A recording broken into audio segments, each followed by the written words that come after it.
रे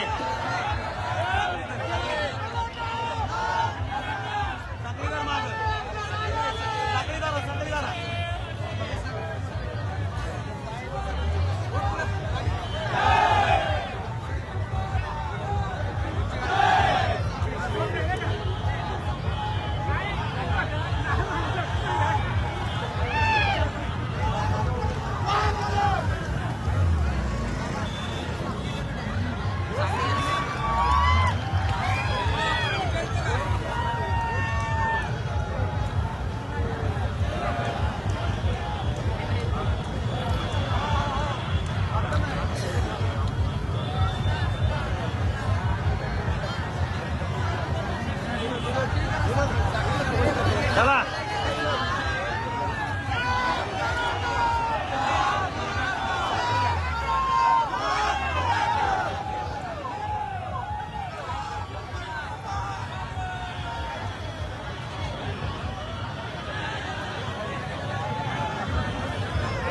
चल रे सायरन पर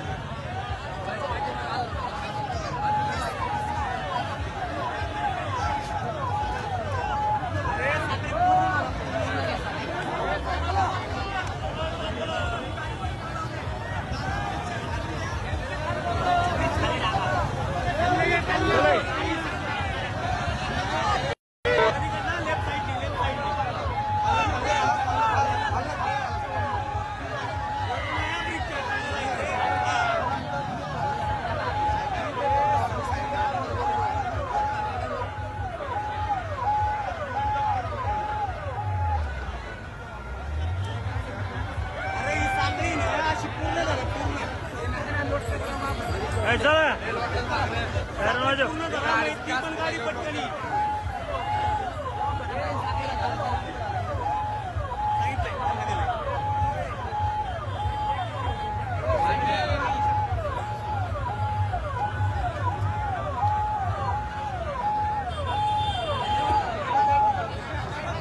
झेंड्यावाला काढ रे बाहेर मारलं आपण गाडीला ना साडी झाली माहिती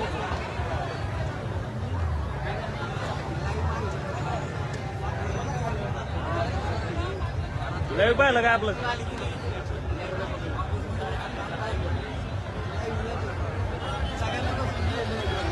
चला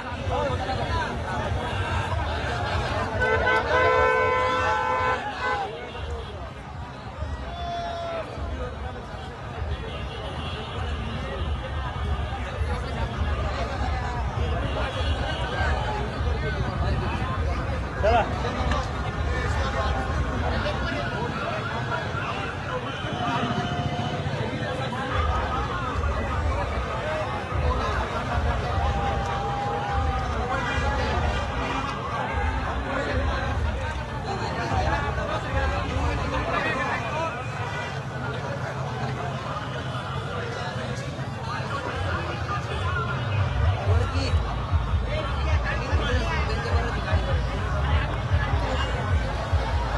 चला चला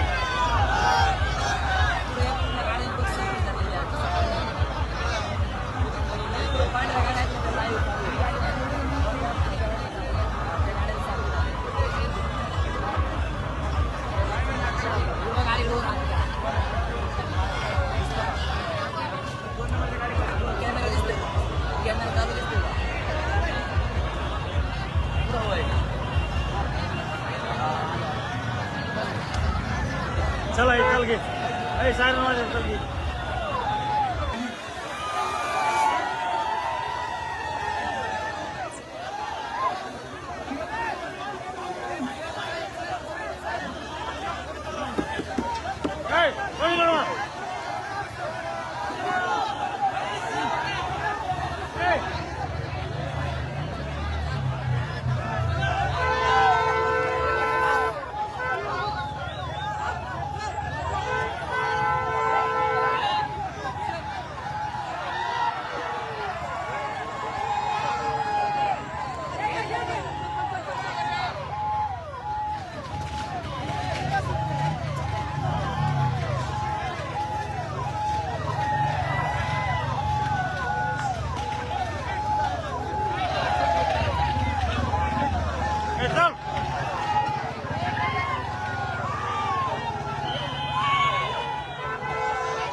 रे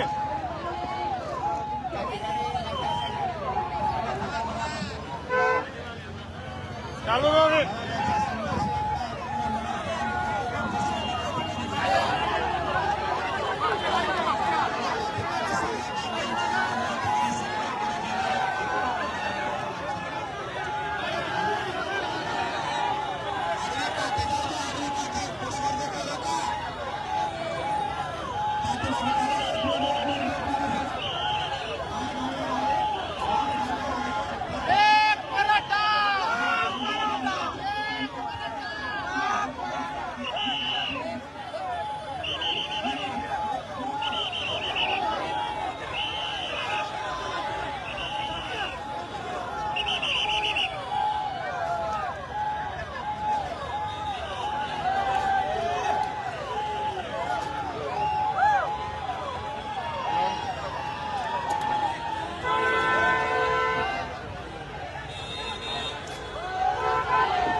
नीट रे बस खाली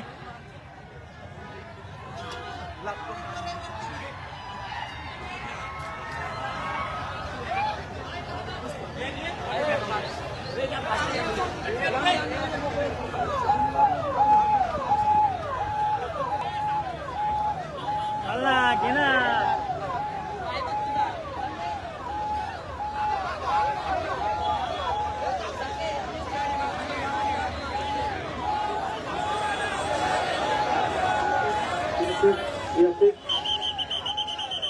सर्व लेडीजला आणि लहान मुलांना एक विनंती आहे मागे सरकायचंय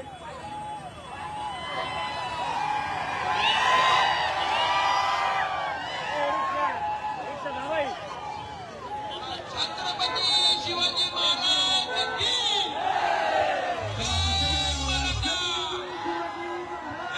एक मराठा हर हर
आता लढायचं आर पार आणि स्वतःच्या लेकरासाठी लढायचंच.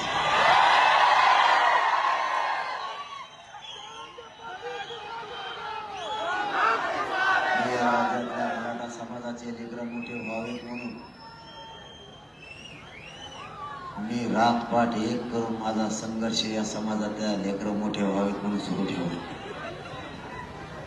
आज शेवटचा लढा करायला मुंबईकडे निघाला.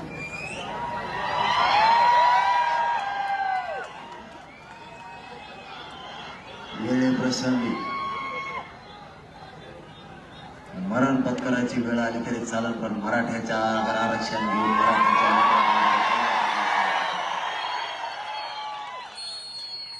मी बोलत नाही, बोललो तर केल्याशिवाय राहत नाही. असे सरकार 10 जरी आडवे आले तरी 26 जानेवारीला मराठ्यांकडे कमी पडला. पुणे जिल्ह्यातील आणि काळेवाडी परिसरातील सगळ्या मराठा बांधवांना माझी आज विनंती, घरी थांबू नका, 26 तारखेला मुंबईकडे चला. इतकी ताकदीनं धडक मारा की आपली ताकद बघून देशाला सुद्धा थरकाप उडाला पाहिजे. इतक्या ताकदीनं मुंबईकडे एकदा या जगाला कळू द्या मराठा म्हणजे काय, आणि मराठ्यांच्या नादी लागल्यावर माणसाचं काय होतं हे एकदा या जगाला दाखवून द्यायचं. मराठ्यांनी एकदा ताकद दाखवली, पुन्हा एकदा स्वतःच्या लेकरासाठी ताकद दाखवा. मराठे मुंबईत एकजुटीनं आलेले बघून अंगातलं रक्त सळसळ केलं पाहिजे. या ताकदीने एखादा शेवटी आपल्या पुढं पर्याय नाही, आपल्याला आपले लेकरं मोठे करायचे. आणि लेकरापेक्षा या जगात आपल्याला कोणी मोठं नाही, नेता नाही, भेता नाही, पक्ष नाही ना कोणी. स्वतःचा मुलं आणि आपला समाज मोठा झाला पाहिजे. जाता जाता तुम्हाला 2 कामं सांगून जातोय. आपल्या लेकराला आयुष्याचं आरक्षण द्या, त्याला आयुष्याची भाकर आरक्षण दिल्यामुळे होती. आणि मराठ्यांनी व्यसनापासून लांब जा. आपल्या जातीची प्रगती कोणीच रोखू शकणार नाही. जर मराठ्यांना आरक्षण मिळालं आणि मराठ्यांनी जर व्यसन सोडलं तर जगाच्या पाठीवर मराठा नंबर 1 ची जात म्हणून असणार. लक्षात.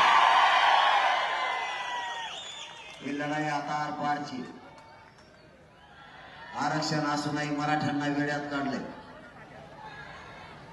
आता यांना वेड्यात नाही काढू द्यायचं. वेळ पडली तर आरक्षण हिसकावून आणायचं, पण आरक्षणात आणायचं. जे कोणी म्हणत होते मराठ्यांना ओबीसी आरक्षणात येऊ देणार नाही, मराठे ओबीसी आरक्षणात गेले. मराठ्यांच्या 54 लाख नोंदी ओबीसी आरक्षणातल्या सापडल्यात आतापर्यंत. 54 लाख. एका पत्रावर 5 जरी जणांचा फायदा झाला तरी आजच 2 ते 2.5 करोड मराठा आरक्षणात गेलाय सुद्धा. आता राहिलाय सगळे सोयऱ्यांना सुद्धा देता आलं पाहिजे, नोंद नसली तरी त्याच प्रमाणपत्र. आपल्याला अगोदर पाहिजे प्रमाणपत्र, नंतर पाहिजे परिवाराला, त्यानंतर पाहिजे सगळे सोयऱ्यांना.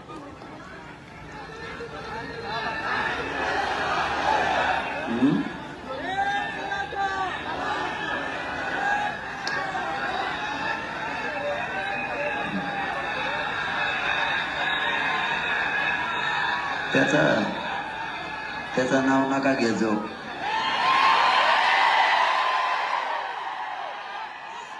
सगळ्यात मूर्ख माणूस होतो. आणि त्याला मी आहे ना, त्याला उलट पालटच केलं नाही.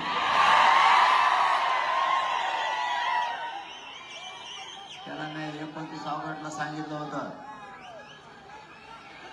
तो मराठा आरक्षणात पाचरा मारून ठेवल्यात. तुझ्या सगळ्या पात्रा काढून खोटा वापरून दुसरा जर नाही ठोकला तर मराठ्यांचा आवाज सांगणार. त्याचा खोटा वापरून दुसरा ठोकून ठोलायचे पण लागला. 54 लाख नोंदी आणून मराठी ओबीसी आरक्षणात घातले सुद्धा. आता थोडं थांब म्हणा, सगळ्याच मराठ्या तुला आरक्षणात गेल्या दिसत. त्याच्यामुळं त्याचं नाव घ्यायची गरज नाही. मी एकटाच त्याला बेजार करतोय. तुम्ही मागा लागल्यावर त्याला आसामलाच राहायला लावला. आपल्या पुढे प्रश्न विरोधकांचा नाही.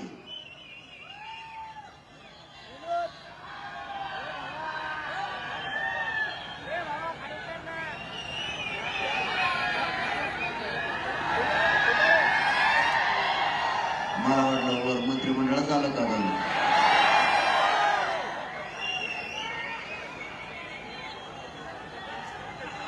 आता प्रश्न विरोधाचा नाही.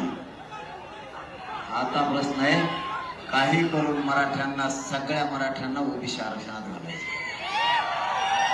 छत्रपती शिवरायांचा गजेनं कावा वापरायचा आणि शक्तीनं लढण्यापेक्षा यावेळेस युक्तीनं लढायचं. प्रत्येक वेळेस आपण ताकद नाही वापरायची. हे आंदोलन शांततेत होणारे उद्रेक जाळपोळ नाही करायचं. मुंबईत इतक्या ताकदीनं एकत्र या, मराठ्यांनी नुसते मुंबईत मांडी जरी घालून बसले तरी दुसऱ्या दिवशी सकाळीच आरक्षण दिलं पाहिजे. आणि तुमचे मी आतापर्यंत 10-15 गाव करत आलो. तुम्हाला मुंबई एकदम जवळ आहे. तुम्ही पळत आलात तरी मुंबईत येतात. आणि मी तुमच्या जीवावर आणि तुमच्या पाठबळावर मुंबईकडे चाललोय. घरी कोणी थांबू नका. 26 तारखेला मुंबईतल्या गल्ली गल्लीत फक्त आणि फक्त मराठाच दिसला पाहिजे. या तारखेला एकदा देशाला दाखवायचे मराठा म्हणजे काय, मराठ्याची ताकद काय असते. होऊन जाऊ द्या एकदा. एकदा जातीसाठी मुंबई भोगीच करायची पुन्हा एकदा कानाकोपऱ्यात. पण येताना आरक्षण आणायचं. आता मराठ्यांची शक्ती वायाला नाही जाऊ द्यायची. आणि मी काय त्यांना मॅनेज होत नाही. त्यांचा सगळ्यात मोठा प्रॉब्लेम ते मी त्यांना फुटत नाही आणि मॅनेज होत नाही.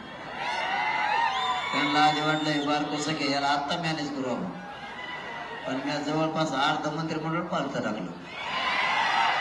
आता माझ्याकडे कोणीच येत नाही. ते म्हणलं ते लेखाचं कसं बोलत आहे. कसं करताच असते. तुम्ही टीव्ही बघा ना, टप्प्यात आलं वाजेलाच नाही. कारण मला माझी जात मोठी, माझी जात माझ्यासाठी दैवत आहे. तुम्ही नाही. काही झालं तरी मराठ्यांच्या लेकराचं कल्याण करायचं, त्यांना मोठं करण्यासाठी आरक्षण द्यायचं, माझे द्यायचं. तुम्हाला माझी विनंती, मी निघालोय 26 तारखेला मुंबईत आपल्या परिसरासह पुणे जिल्ह्यातला एक बी मराठा घरी नाही राहायला पाहिजे. चिल्लर चल्लर सोडून देतो. चिल्लर चल्लरीला किंमत नाही द्यायची. मराठी असे चिल्लरी खैरातच वाटायचे. त्यांच्या मागचा खिशात असते चिल्लर. हे असले तर गाजपाने लय आले लय गेली. चांगल्या चांगल्या सुधरून देणार. ते म्हणतो मला म्हणत होता येऊ इथं एवढेच गेलं. तेव्हा म्हणे मी चांगल्या चांगल्या वाटा लावले. म्हणलं तू नसतो माझ्या पुढे मी सांगतो तुला. चांगल्या चांगल्या बेजार केल्या आणि ते तुतार पडून आणले. आणि ते आपलं काही करू शकत नाही. तसलंच नाव बी नाही घ्यायचं. मराठ्यांनी काही लोक डायरेक्ट ठेवायच्याच नाही. जवळच चालला तरी कोपरा लोटून द्यायचा. बारीक दगड कशाला असतो माहिती आहे तुम्हाला. त्या कामाचे सोडून द्या त्यांचा विषय. कामाला लागा. आपल्या लेकर आपल्याला मोठे करायचे. मराठ्यांच्या घराघरातला पोरगा अधिकारी झाला पाहिजे. आपल्या सुद्धा पोरं IAS IPS दर्जाचे अधिकारी बनले पाहिजे. यासाठी हा संघर्ष. आरक्षण देऊन आपलं शेवटचं एकच स्वप्न, आरक्षण देऊन मराठ्यांचे पोरं क्लास 1 पासून क्लास 4 चे अधिकारी झालेच पाहिजे. यासाठी हा संघर्ष. आरक्षण द्यायचं म्हणजे द्यायचं. आता मुंबईकडे सगळे 26ला या एवढीच विनंती करतो आणि थांबतो. धन्यवाद. रस्ता मोकळा करा पटापट. आम्हाला लय लांब जायचं. रस्ता मोकळा करा.